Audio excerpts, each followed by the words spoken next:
Écoutez la sortie de Paul Atanga-Dji et Ferdinand Ngongo. Écoutez cette sortie. C'est-à-dire, c'est terrible ici au Cameroun. C'est compliqué ici au Cameroun. On ne sait même plus quoi faire.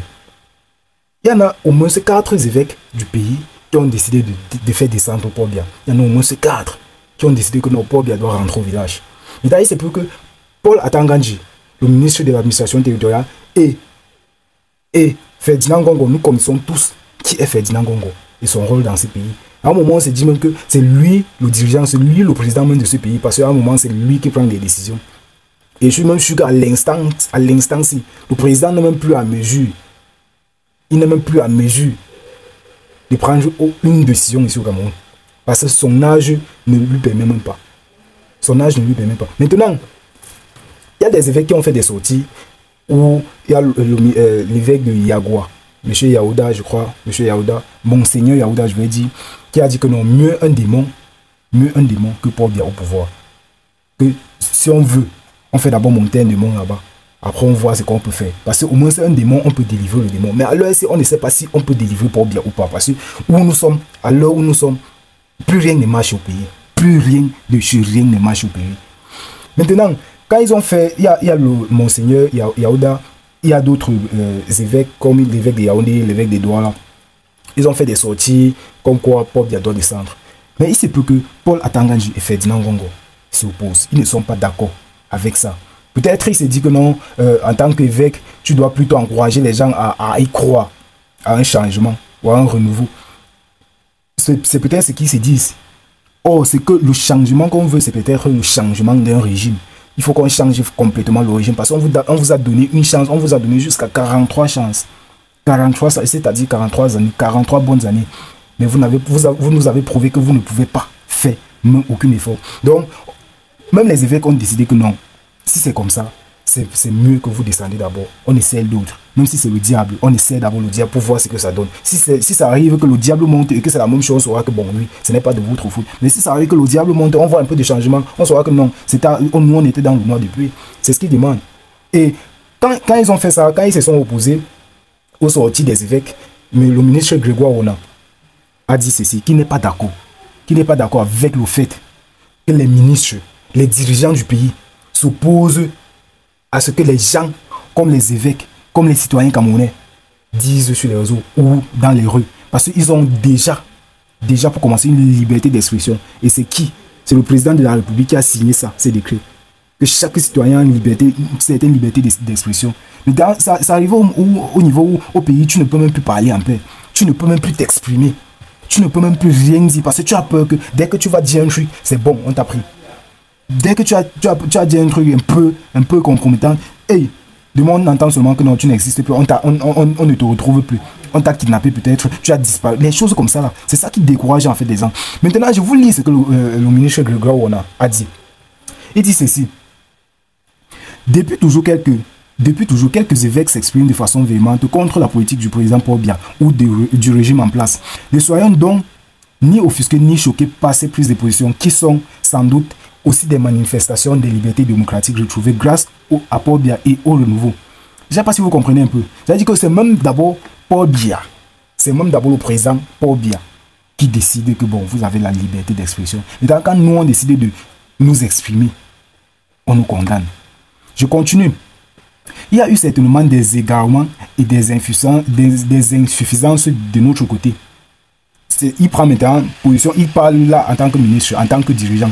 Il dit qu'il y a eu des manquements, il y a eu des insuffisances de leur côté. Ça veut dire qu'ils n'ont pas, à un niveau, ils n'ont pas su délivrer ce que le peuple demande. Ils n'ont pas pu peut-être, ou ils n'ont pas su, ou ils ne savaient pas comment s'y prendre. Voilà comment un ministre déjà qui raisonne doit parler. Maintenant, je continue. Il dit qu'il y a eu des insuffisances de notre côté en tant que qui? En tant que ministre. Maintenant, le président l'a reconnu et c'est tout à son honneur. Le président Paul Biya a reconnu. Moi, je ne sais pas s'il a reconnu ou pas. Déjà pour commencer. Il a fait je ne sais pas comment on appelle ça, mais bon, c'est bien. On va continuer comme ça. Le président a reconnu. Le président a reconnu. Moi, je ne sais pas si le président a reconnu ou pas. Quelques-uns ont oublié la lutte contre la corruption et les détournements à la promotion des droits de l'homme. Nous devons tous, après ce discours, retourner aux sources. Ne soyons pas violents envers les évêques, même quand ils font l'apologie du diable, car le président Biya est contre la violence sous toute forme, sous toutes ses formes. Gardons notre sérénité et continuons de travailler en intégrant bien ce qu'on nous reproche pour le corriger. Voici un ministre qui s'exprime, qui parle. Et quand il parle, tu vois dans ses prises de position, tu comprends que non, lui au moins il sait que les Camerounais souffrent. Il demande à ses collègues d'au moins de continuer à travailler, peut-être pour le peu de temps qu'il leur reste. Parce qu'ils savent que non, de janvier en octobre, c'est trop petit pour eux. Mais c'est le moment idéal pour vous de faire ce que vous n'avez jamais fait. C'est le moment idéal pour vous de prouver que vous pouviez faire. Mais peut-être que vous n'avez pas eu l'opportunité. Je continue. Comme il a dit. Merci, Eneo. Ne soyons pas violents envers les évêques. Je répète la phrase là. Ne soyons pas violents envers les évêques. Même quand ils font des apologies du diable. Parce que même le président de la République est contre la violence. On est d'accord. Regardons notre sérénité. Bon, nous les catholiques pouvons rappeler à certains de nos pères, évêques et archevêques que la colère est mauvaise conseillère et que la miséricorde peut exister. Il parlait en tant que peut-être prêtre ou pasteur, il veut un peu conseiller les gens, on ne sait pas. C'est eux qui nous ont appris ça dans le catéchisme pour la première communion et pour la confirmation. On sent un ministre qui a été baptisé et confirmé. Pas de violence vis-à-vis des princes de l'église, s'il vous plaît. Pas de violence vis-à-vis des princes de l'église, s'il vous plaît. Ça veut dire, les princes ici, c'est qui? Les évêques et les archevêques. Ce sont eux les princes de l'église. Et ils demandent au ministre, c'est-à-dire Paul Atangandji et son confrère Ferdinand Ngongo, de ne violenter personne. De ne violenter personne, que ce soit les archevêques, que ce soit les évêques, que ce soit les citoyens camerounais. Maintenant, débattons, ne nous battons pas.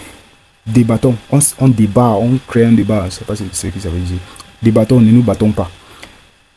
Nous a prescrit Paul Biya. Il a dit que Paul Biya a dit, débattons, ne nous battons pas. Mais là-bas, il ne sait pas si on se bat ici ou pas. Et je me permettrai d'ajouter en toute convivialité, s'il vous plaît. À titre de rappel, 3 évêques ont récemment appelé publiquement Paul Biya à partir. Notamment Monseigneur Samuel Cléda, archevêque métropolitain de Yaoundé, de Douala, qui, sur l'éventualité d'une candidature de Paul Biya, affirme « Cela n'est pas réaliste ». Je vais vous mettre la vidéo, vous allez écouter. Il affirme « Cela n'est pas réaliste. Nous sommes des êtres humains. À un moment donné, nous quittons ce monde. Nous ne pouvons pas faire des miracles. » Monseigneur Emmanuel Abo, évêque de Ngaoundé, a déclaré « Comment est-il possible que l'appel désespéré des Camerounais ne pousse pas les responsables de ce pays à mettre fin aux souffrances des Camerounais. Et la plus grande souffrance est qu'on interdit aux Camerounais d'exprimer leurs souffrances. » Vous comprenez un peu ce que Monseigneur Emmanuel Abo dit? Que déjà les dirigeants de ce pays ne veulent même pas écouter. Ils ne veulent même pas prendre en considération ce que nous sommes en train de dire. Nous exprimons de jour en jour, mais ils ne veulent pas comprendre. Maintenant, le pire dans tout ça, c'est qu'ils ne nous laissent même plus. Ils ne nous laissent même plus la permission de nous exprimer librement. Ils ne nous laissent même plus la permission de nous exprimer, d'exprimer nos souffrances, d'exprimer nos émotions. C'est pour ça que je disais, dès que tu parles un peu là, allez, on te prend. Il y a Monseigneur Yaouda Ougou, évêque de Yagua, a souligné, on ne va pas souffrir plus que ça encore. On a déjà souffert. Le pire ne viendra pas. Même le diable qui prenne d'abord le pouvoir au Cameroun et on verra après. C'est ce que le Monseigneur Yaouda a dit. L'évêque de Yagua, de la diocèse de Yagua. Donc en fait, là, ce sont des comment je vais dire ça, les évêques qui ont pris position d'essayer de défendre un peu les citoyens camerounais. En tant que des hommes de Dieu, suivis, bien sûr, ils savent que non. S'ils demandent peut-être aux serviteurs de Dieu, aux fidèles de Dieu, que non, allons nous inscrire sur les listes électorales, ils vont suivre. Et eux-mêmes, ils ont vu la souffrance, ils ont écouté le pleur des Camerounais, ils ont décidé de prendre position, ils ont décidé d'aider les Camerounais, ils ont décidé de faire ces sorties-là. Et nous sommes fiers parce que au moins ça prouve qu'en 2025, nous serons très, très engagés dans les élections. On choisira qui on veut qu'il nous dirige. Maintenant, tout ce qu'on exige, ou tout ce que nous on veut, parce que nous on vous exige rien. On sait que non, c'est vous les bourses. Tout ce que nous on demande, c'est que il y ait au moins de la transparence pendant les votes. La transparence. On sait que si c'est monsieur Paul Biya qui gagne, c'est que c'est lui qui a vraiment gagné. Si c'est une autre personne qui gagne, c'est que c'est lui qui a vraiment gagné. Alors, voilà un peu de quoi je voulais vous parler aujourd'hui. Ciao, ciao.